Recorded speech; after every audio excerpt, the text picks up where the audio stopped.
गुरु महाराज की जय। संत गुरु रविदास महाराज की जय। संत गुरु रविदास महाराज की जय। श्लोक के माध्यम से बताया इन्होंने यहाँ तक भी कहा कि ऐसा चाहूं राज में जहां मिले सबन को अन्न, छोट बड़ सब सम बसे, रैदास रहे। तो रैदास जी महाराज ने किया। और अगर आप दूसरे धर्म ग्रंथों में कि 5 स्टार में वही आदमी जाए जिसके पास अनाप शनाप पैसा हो, या जिसके पास नंबर 2 का पैसा हो आज के परिवेश में, या जो बहुत बड़ा पॉलिटिशियन हो, और या जो बहुत बड़ा मेरी तरह ब्यूरोक्रेट हो जो टेबल के नीचे से अपना लाख 2 लाख 2 4 5 लाख तो ईमानदारी से आ जाता हो। मेरे पास नहीं आता है, चिंता मत करिए, मेरे पास तो पैसा आराम का नहीं, इसीलिए बोल पा रहा हूं। तो आपने सुविधा तो बनाई, लेकिन वो इतनी दुर्लभ कर दी कि जन साधारण की अप्रोच के बाहर हो गया।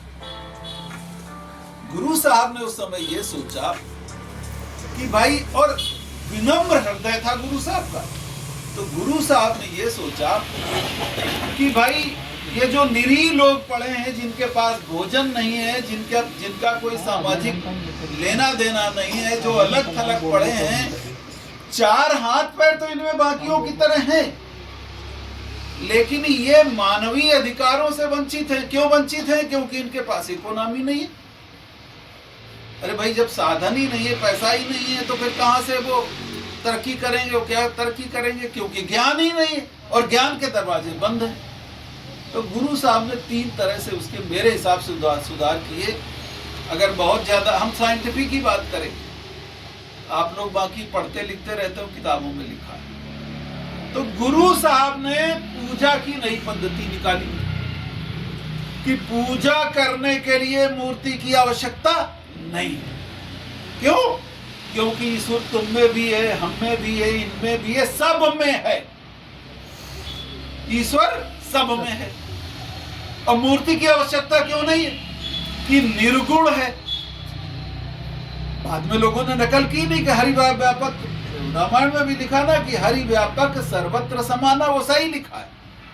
अब मैं अगर पढ़े लिखे साइंटिस्ट की तरह बात करूं, तो मैं अगर किसी पुजारी या पाखंडी आदमी से पूछूं, मैं किसी जाति पे बिल्कुल नहीं बोलता। तो यहाँ पे अगर ब्राह्मण भी बैठे हैं, वो भी उसको पॉजिटिवली लें कि हम जो कहना चाह रहे हैं वो साइंटिफिक एनालिसिस है। गरीब अमीर सब में है, ब्राह्मण भी गरीब है। कोई ऐसा तो नहीं कि सारे ब्राह्मण IAS बन गए, और ऐसा भी नहीं कि सारे ब्राह्मण जमींदार हैं। हम ब्राह्मण की बात नहीं कर रहे, हम पाखंडियों की बात कर रहे हैं। तो पाखंडियों को सबक सिखाने के लिए गुरु साहब ने कहा कि भाई हर जगह है, हर जगह बराबर रूप में है, हर प्राणी में है।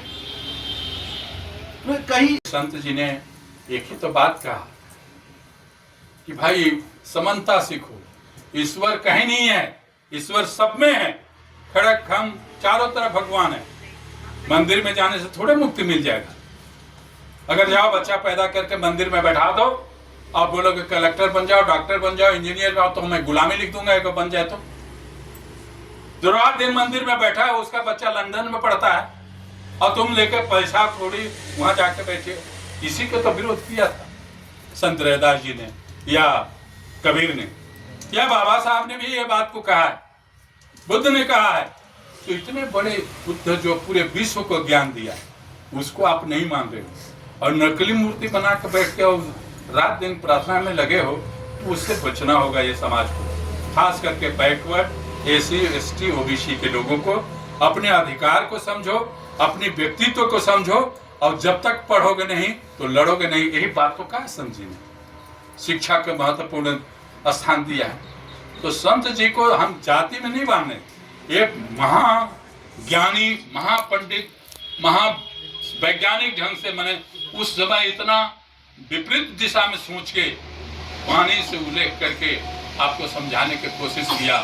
तो इसलिए सीखने की जरूरत कहा ना कि हमको जहाँ फायदा होगा वहां न जाएंगे। बहुजन समाज को कहाँ फायदा है? मंदिर में नहीं, पाठशाला में, ज्ञान के मंदिर में उसको फायदा हो सकता है, मंदिर में कतई नहीं हो सकता है। चाहे वो सोना के कलश क्यों न चढ़ाते।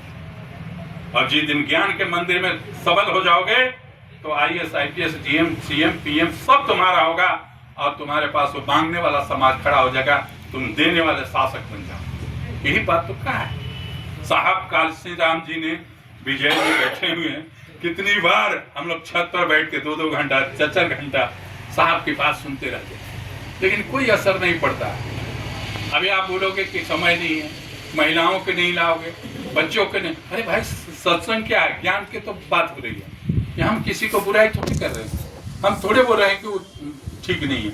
हम ये कह रहे हैं कि आप आपने बोला ना, बुद्ध ने भी बोला, बाबा साहब भी बोला, आप भी बोले, तमाम लोगों ने बोला कि आप दीपक हो, आप अपने आप को दीपक बन तभी तो प्रकाशित होगे। दूसरे के प्रकाश से क्यों प्रकाशित होना चाहिए।